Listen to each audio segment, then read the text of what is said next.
Um, this is a poem by Rita Dove, and the poem is called "The Spring Cricket Considers the Question of Negritude."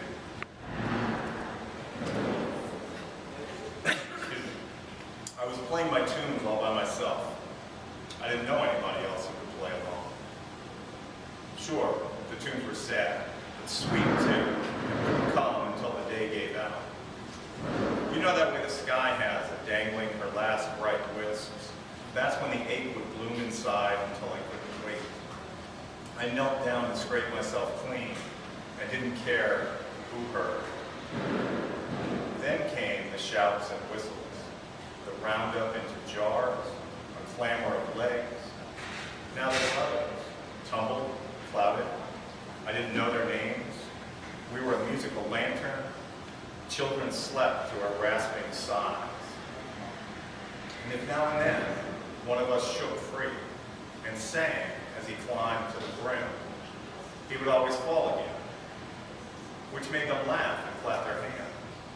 At least then we knew what pleased them and where the brink was. Okay, so that was Rita Dove. And this one is going to be by me, and all of the poems, like going with the theme of change and everything, and I thought about this a lot, and I was thinking a lot about it over the course of the week, and I thought the best thing to do, the most appropriate thing to do would be, normally when like I'll read poems that I've already written, or poems somebody else has already written. So tonight, I'm going to read poems that I make up on the spot. And I've never done this before, but I'm going to make these poems up. And this first one that I'm going to make up for you is called The Mutter Boys. And there is a museum in Philadelphia, the Mutter Museum, at the College of Physicians in Philadelphia. So it's this old museum from and it's got like old medical stuff in it. And it's this sort of freak show environment, right, that you go into, but it's all these old sort of medical school stuff. So I'm going to see what I can come up with, with that in mind. So, the Mutter Boys. The Mutter Boys, they can't stop. They carve and jar the pieces. In the city of brotherly love, they plaster cast Siameses. They slice from Honest Abe's assassin's flesh chunks, from Justice Marshall's bladder stones. The cancer-ravaged hunk of Grover Cleveland's jaw, soaking in the foil. The Mutter Boys can't be stopped. Not the windbag man's overswollen colon, not the crushed skull of the fetus, not the dwarf whose pelvis crushed it gives them pause. They charge admission. They drop faces in jars to greet you. For formal photographs, they dress in formal coats and gaze into the future.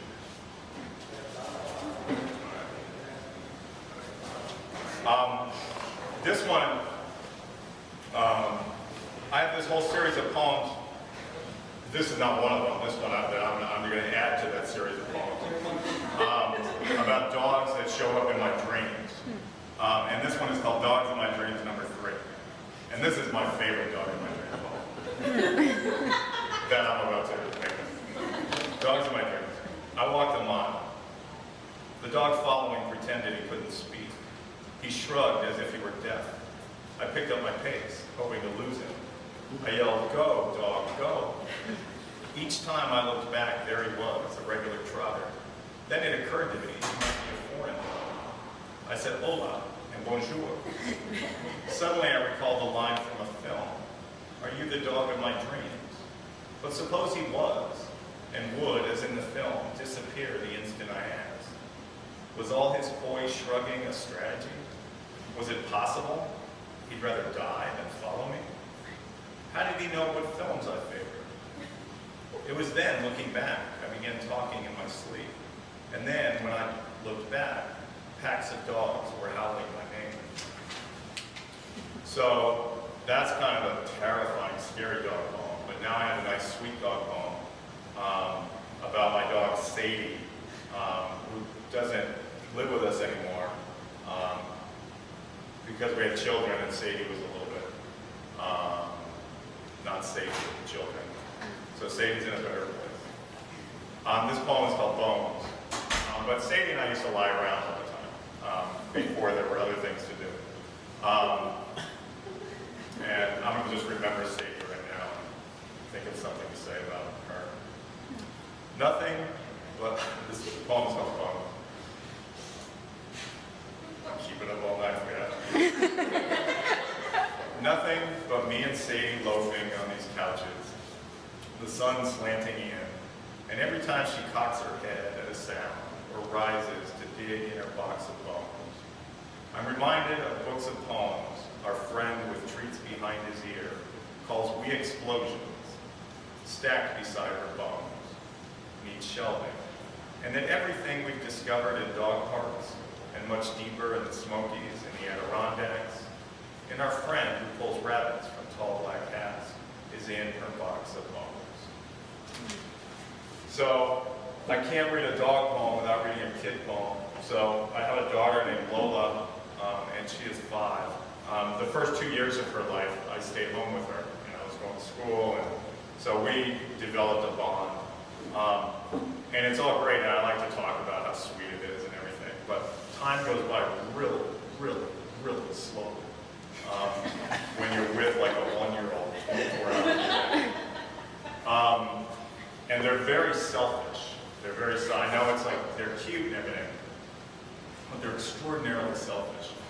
And they're always wanting things, and they always want you to do stuff for them. And they're concerned with themselves exclusively, really. And they don't really care about you much or anything. So this poem is called The Lola Dads. And it goes, the Lola Dads, they stay at home. They carve from plastic foam the O's and A's and glue them to the L's the Lolas make the Lola moms carve before they leave for work. They paint the Lolas pink and ask the Lolas where the Lolas want their Lolas home. The Lolas traipse about the house and point to barren, Lola-less space. They hang the Lolas there. And then they stand a few feet back and then adjust the Lolas. And then, and only then, because they are the Lola Dads, less than optimistic, they check the time. It's only 1:01. The Lolas pine for more Lolas. They're asking, Daddy, is there time? So there was time. She wanted a replica of herself. She wanted more Lolas. And we got close, but we got twins named Mose and Royal, who were 2 boys. And they would like their own poem too, so I'm going to make one up about them. And this is called The Standalones. The Standalones. They're giving Daddy's heart failure and Mama's camera's poise cause to snap. They're letting go. Their hands depart from ledges, railings, bars. In Wizard of Oz diapers and onesies sporting, cats escorting dogs to the prom. They wobble. Their mouths make bubbles. The blues their mamas gene them toward approval of a sort you thought archaic in the love me, leave me modern world. Their hair is a future fashion trend. They can't fall because to fall's to fail. And though their plump asses could absorb the shock, they've yet to learn that rising after falling is the way it's always been. Amen, amen.